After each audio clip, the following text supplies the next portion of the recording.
like to introduce you to our next speaker. His name is Bobby King. He's the Chief of Human Resources for the City of Longmont, and he's also very passionate about leadership.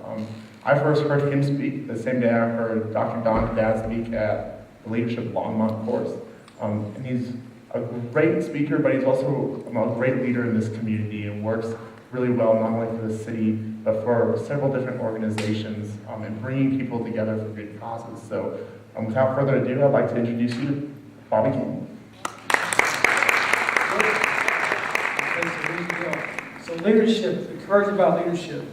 Leaders need to be able to step up and come down front. So every leader in the room, please step up and come down front. Oh, I so wanted to do this too. Body count. Okay. Everybody. All the leaders, stand up and come down front, please.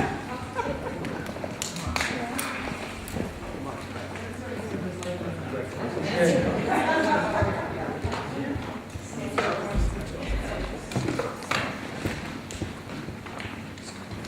Watch how many folks really came like really down front.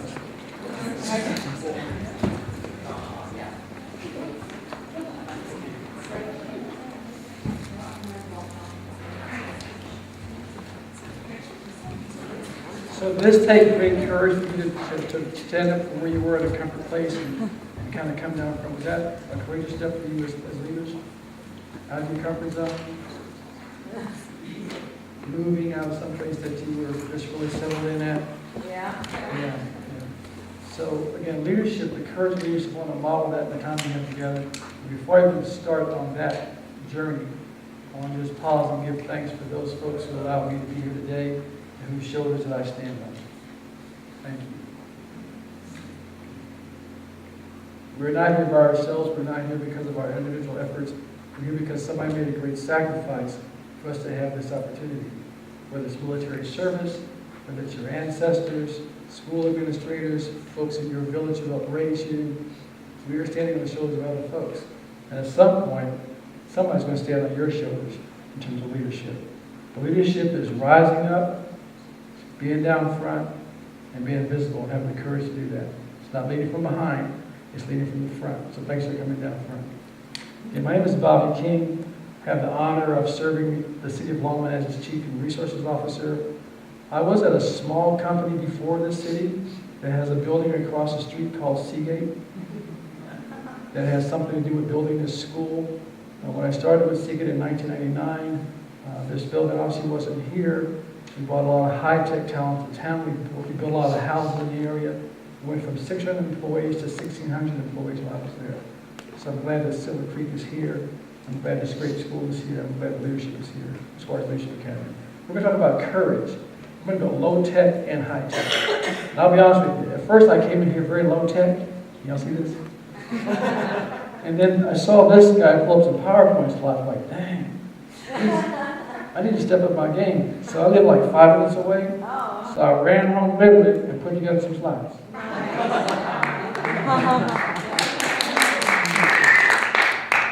Because leadership with courage, it's not about ego. It's about being present and being flexible in that. But the courage part really talks to our personal commitment. Can everyone see that? Can you still see me behind them? Not in the dark shadows? I'll need to smile so you can see me. It's all good. Move this way. I'm in the light.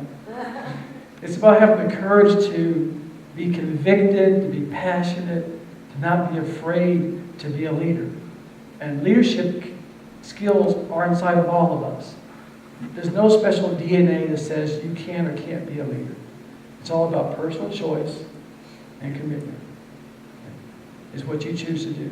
Whether you're a student, a business leader, a professional, a parent trying to raise a family, an aunt or uncle, a grandparent, we can all be leaders. It's not about position either. It's about passion.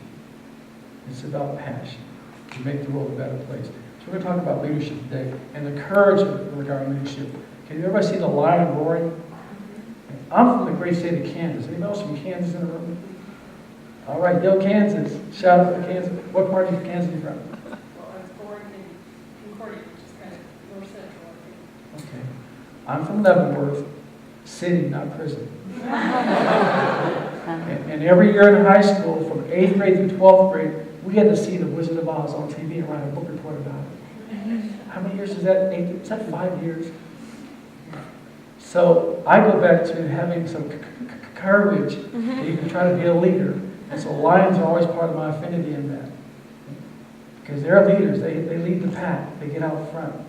They take care of other people. That's what leaders do. We're talking about a few more things about leadership. I won't get too academic, but I think leaders need to understand cycles. Next slide. Here we go. Cycles.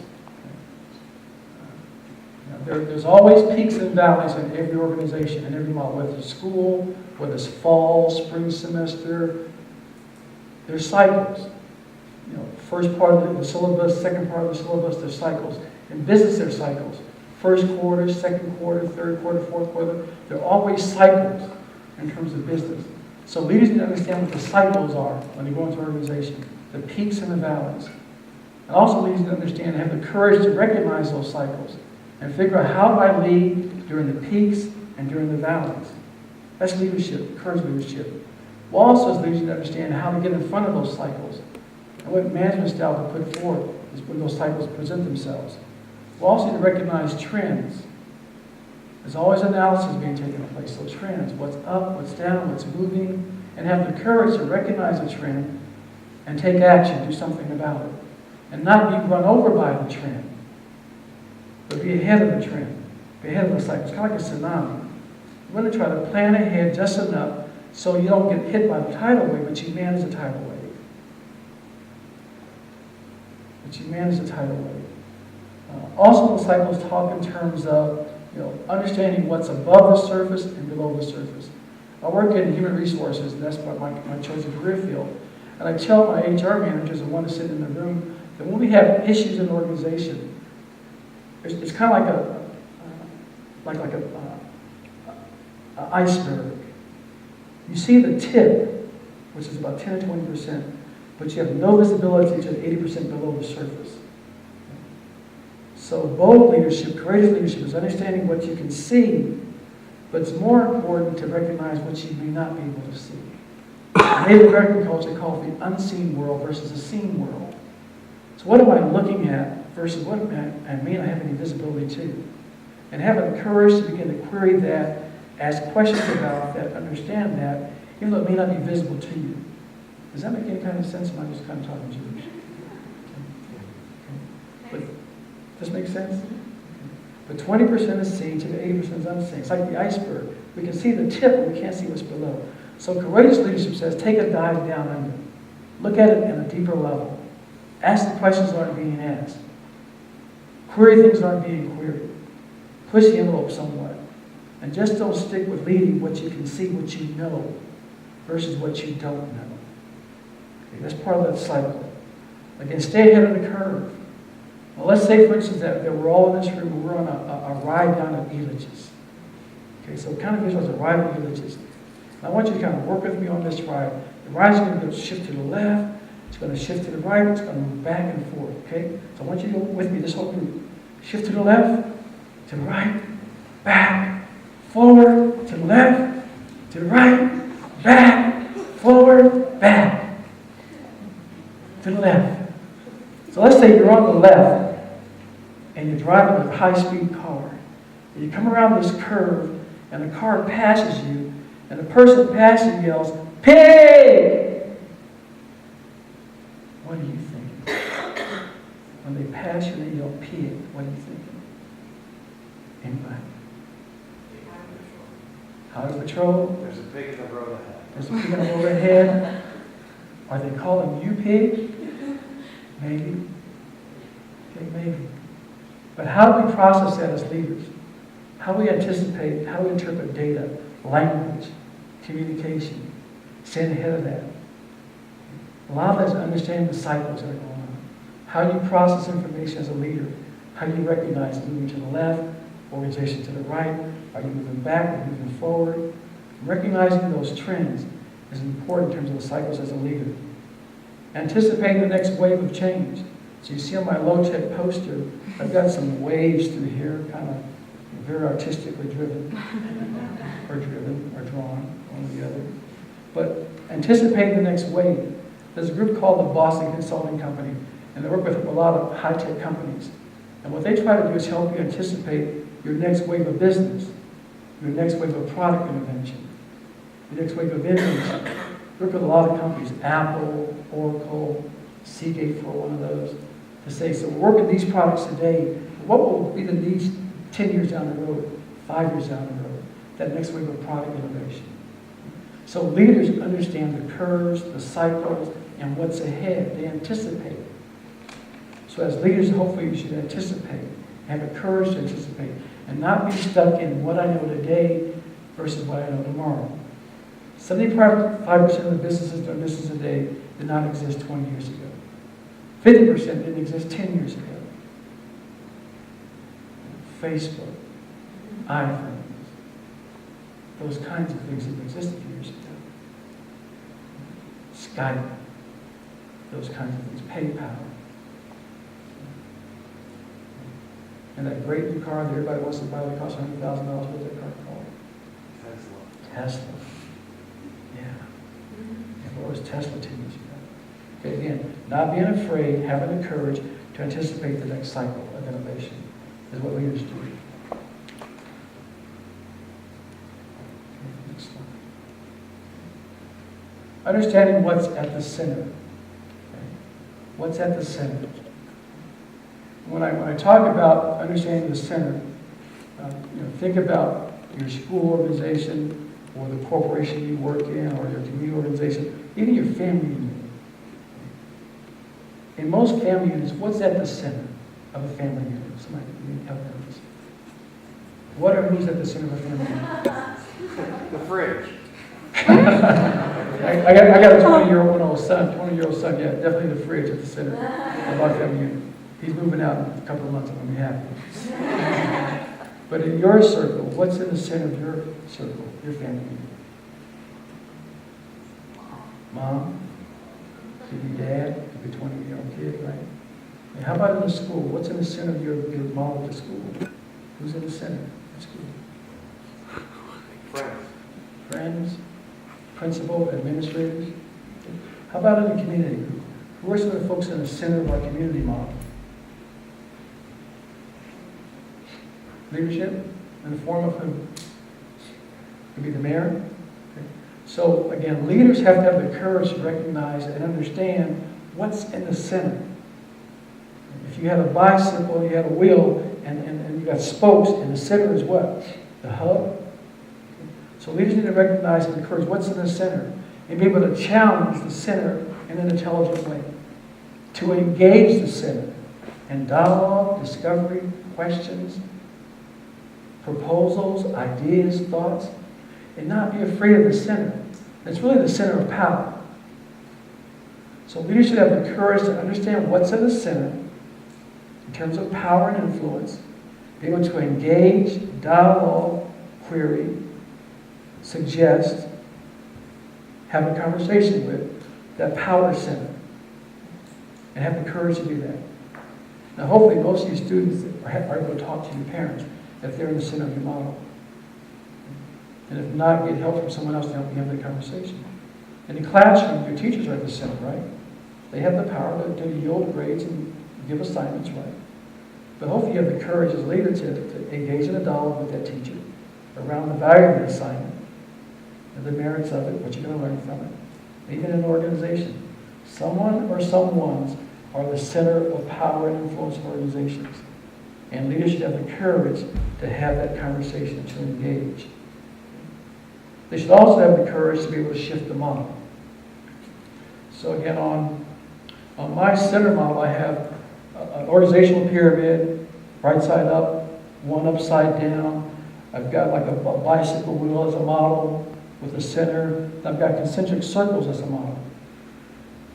All these are different organizational models. I'm right back here. Am I good? Sorry.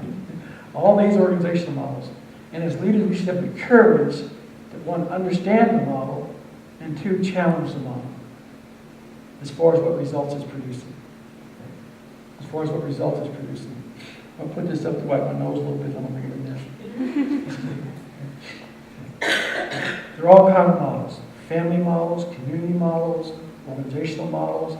Again, we should have the courage to understand what's in the center, and then do what after that? Challenge. Challenge it by doing what?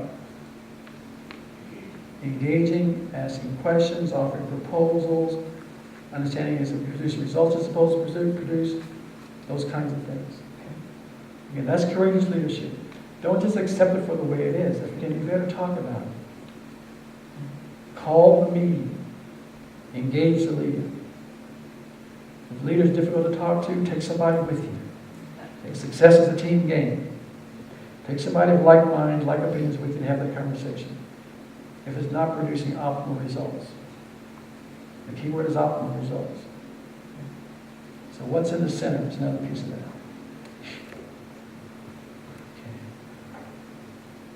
I like C words, change.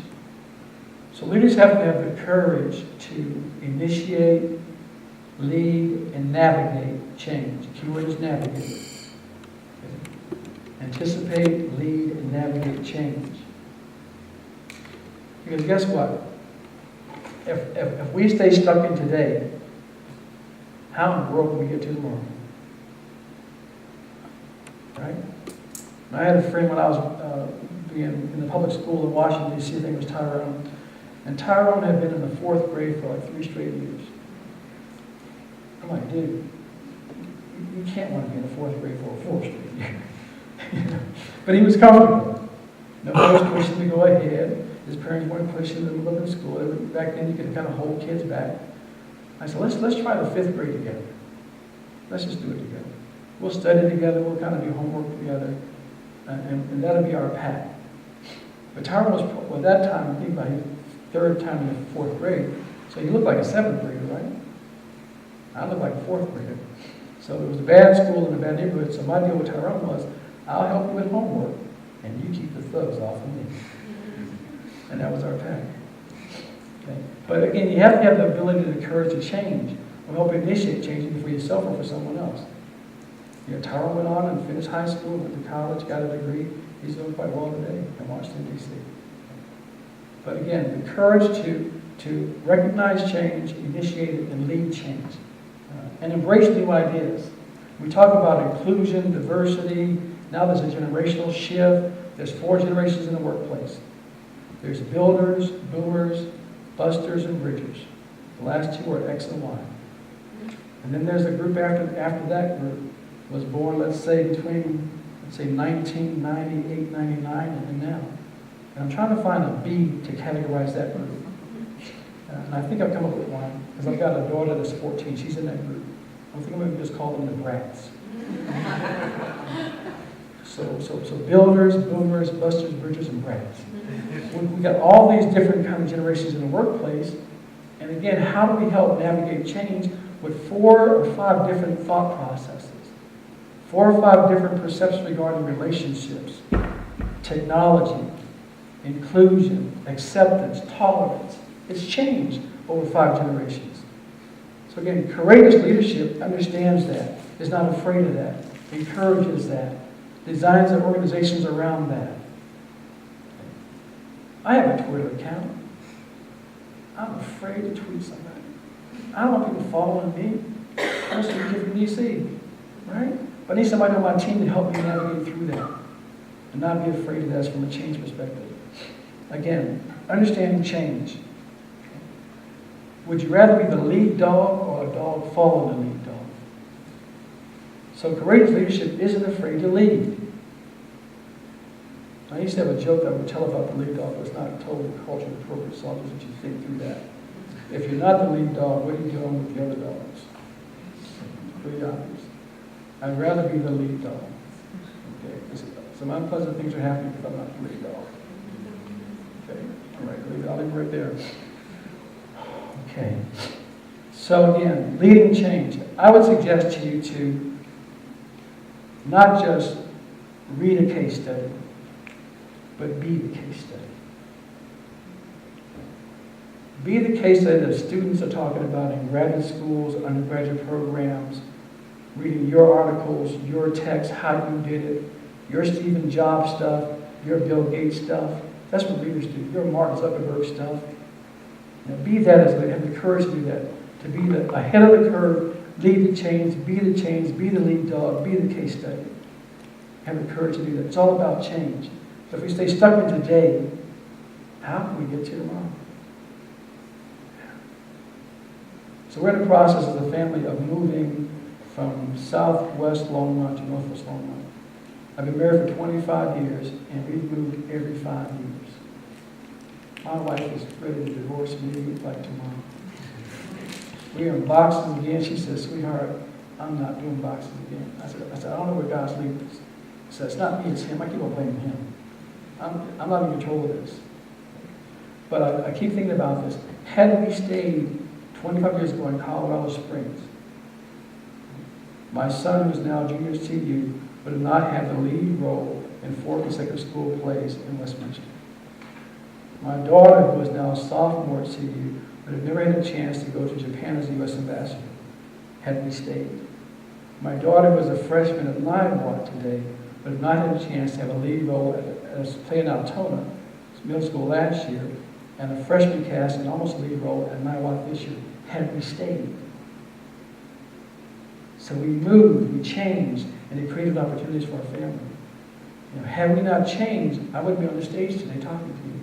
Wouldn't have a chance to be the chief HR officer for the city of Longmont had I got comfortable and just stayed and planted my roots. So leaders have to have the courage to accept change, embrace change. I'm not saying move 5 times in 25 years. Okay. But I'm also saying embrace the change, to do something different, and may create a different opportunity for someone. So leaders embrace change, be the case study, be the lead dog.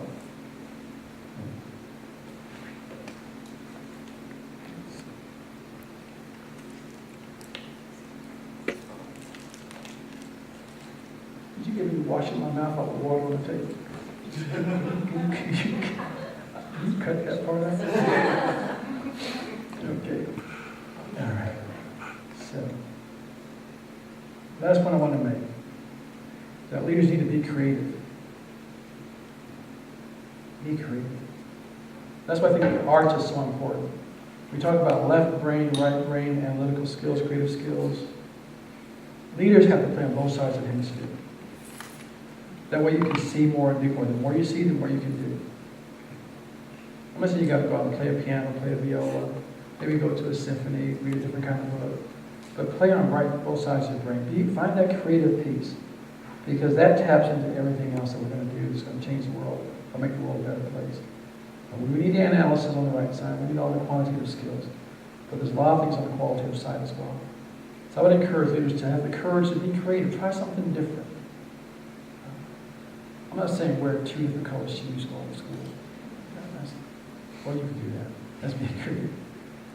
Okay. But think about innovation. Think about honoring innovation. If you're leading a team, encourage that. I mean, Einstein had how many tries at the light bulb? Thousands.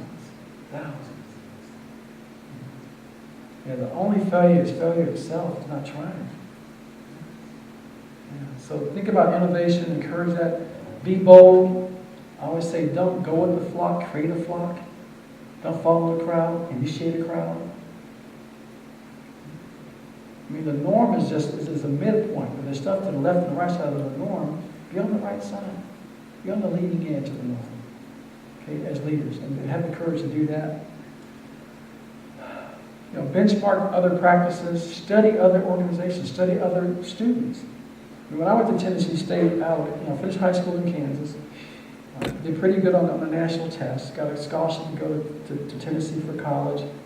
I was scared to death because I was the first person in my family, my mother, to go to college because my brothers and sisters hadn't gone to college. So they put me in an honors program, and I'm in class with valedictorians, salutatorians. I didn't have that kind of academic prowess in high school. I did pretty good.